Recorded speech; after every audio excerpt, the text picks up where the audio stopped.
मुझे इतनी करीब मत आओ, मैं तुम्हें बर्बाद कर दूं।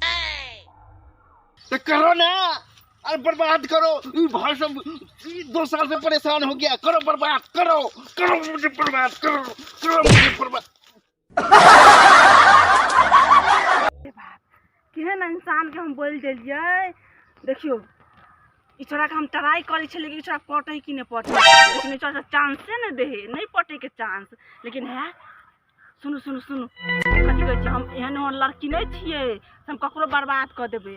बाप रे, हम तो मजाक के लिए नहीं सोचा, शोर मचल। देखी भैंसवारवा और सब चीज तो कहे बाप रे बाप, हमर बाबूजी बुझते तो हम मार देते। कौन छोरा के हम टोक दिले कि देख दिया, हम जाए छी। नाम तो ले लिया, तो हमारा चैनल के नाम है राखी कॉमेडी 2।